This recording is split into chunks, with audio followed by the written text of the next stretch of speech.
नमस्कार, मैं प्रज्ञा। केंद्र सरकार ने सोमवार को उन कच्चे मानव बाल के निर्यात पर बैन लगा दिया है जिसकी कीमत 65 अमेरिकी डॉलर प्रति किलोग्राम से कम है। इससे पहले सरकार ने जनवरी 2022 में कच्चे बाल के निर्यात पर प्रतिबंध लगा दिया था। अब सरकार ने अपने ही नियमों को संशोधित करते हुए कहा है कि यदि कच्चे बाल की कीमत FOB यानी कि फ्री ऑन बोर्ड मूल्य 65 अमेरिकी डॉलर या फिर प्रति किलोग्राम से अधिक है तो निर्यात मुफ्त होगा, लेकिन इससे कम कीमत के बालों पर बैन रहेगा। भारत कच्चे बालों का बड़ा ही निर्यातक देश है। पूरी दुनिया में करोड़ों रुपए का व्यापार होता है और देश में कच्चे बालों की तस्करी बढ़ने के बाद सरकार ने 2022 में नियम सख्त कर दिए थे। हालांकि उस समय कुछ ही प्रतिबंध लगाए गए थे, लेकिन अब तो तय कीमत में कम से कम बालों को पूरी तरह से बैन कर दिया है। भारत में आंध्र प्रदेश, तेलंगाना और तमिलनाडु के अलावा पश्चिम बंगाल इस उद्योग का प्रमुख केंद्र है। भारत की प्रमुख प्रतिस्पर्धी चीन, कंबोडिया, वियतनाम और म्यांमार है। निर्यात में कड़ाई के स्तर को समझने के लिए हमें कच्चे बालों के बिजनेस के बारे में भी जानना जरूरी है। आज हम आपको बालों के इस बिजनेस को समझाने का प्रयास करते हैं। पहले तो हम आपको ये समझाना होगा कि कच्चे बालों का व्यापार होता कैसे है, इसको इकट्ठा कैसे किया जाता है और फिर इसका इस्तेमाल कैसे होता है और फिर इसका काम कैसे होता है। तो कैसे काम करता है कच्चे बालों का व्यापार।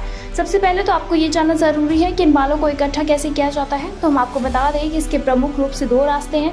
पहला वो है जिसमें कच्चे बालों को घेरों में उठाया जाता है। आज भी शहरों में बालों के खरीदार घर घर घूमते हैं और बालों को खरीदते हैं। ये वो बाल होते हैं जो घरों में गिरे रहते हैं, फिर महिला अपने टूटे हुए बालों को इकट्ठा करके रखती हैं। इन बालों को खरीदा जाता है, उसके बदले में कोई बर्तन हो या फिर पैसा हो वो मिलता है। हालांकि बाल हल्के होते हैं और आपस में उलझे हुए होते हैं, इसीलिए कीमत बहुत कम होती है। खरीदारी के बाद इनकी सफाई की जाती है और फ्रेश बालों को अलग अलग किया जाता है और इस्तेमाल नहीं होने वाले बालों को नष्ट कर दिया जाता है। मानव के कच्चे बालों की कीमत 500 से 1000 रुपए किलो नहीं बल्कि 25 से 30 हजार रुपए किलो होती है। एक तरह से ये भी कह सकते हैं कि बाल जितना बढ़िया रहेगा और साफ सुथरा रहेगा, मार्केट वैल्यू उतनी ही ज़्यादा होगी। बालों के व्यापार कोई छोटा मोटा व्यापार नहीं है, बल्कि जो लोग इसका बिजनेस करते हैं वो लोग इसे बहुत कम पैसे में खरीद कर विदेश में बेचते हैं। कई देश ऐसे हैं जहाँ पर कच्चे बालों की डिमांड बहुत ही ज़्यादा अलग है। तो अलग अलग देशों में कच्चे बालों की कीमत अलग अलग है। कुछ बालों की में ऐसा भी है कि जिनको साफ़ करने के लिए केमिकल का इस्तेमाल किया जाता है, तो ऐसे बालों की कीमत कम से कम होती है। ये आमतौर पर 8 से 10 हज़ार रुपये किलो के हिसाब से बेचे जाते हैं। लेकिन जो लंबे और नॉन केमिकल वाले बाल होते हैं उनकी कीमत ज़्यादा होती है, जिससे कि 25 से 30 हज़ार रुपये प्रति किलो के हिसाब से भी बेचे जाते हैं। लंबे बालों के विक के लिए सबसे बेहतर माना जाता है कि दुनिया भर में कच्चे बालों का व्यापार करीब 23,000 करोड़ के आसपास है। भारत में कच्चे बालों का व्यापार कोई नया नहीं है। कुछ मीडिया रिपोर्ट्स में कहा गया है कि भारत में कच्चे बालों का बिजनेस 1840 सालों से चला आता है। पहले लोग इन बालों को लेकर उतने जागरूक नहीं थे, इसीलिए कूड़ा समझकर फेंक देते थे।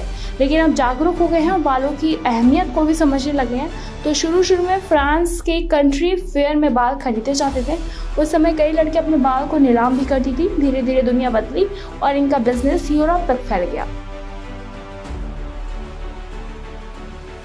बताते चले कि सरकार के फैसले की बात करें तो इसका कुछ लोगों पर अच्छा असर होगा, जबकि कुछ निर्यातकों पर बुरा प्रभाव भी पड़ेगा। वो व्यापारी जिनके बल नियमों पर वो खरे उतरेंगे उसे वो निर्यात कर सकेंगे, लेकिन जिनके बाल नियमों पर वो खरे नहीं उतरेंगे उन्हें नुकसान उठाना पड़ेगा। एक तरह से ये भी कह सकते हैं कि जो अच्छे बाल होंगे उनको निर्यात की अनुमति मिलेगी और जिनके खराब बाल होंगे उसे नहीं मिलेगी।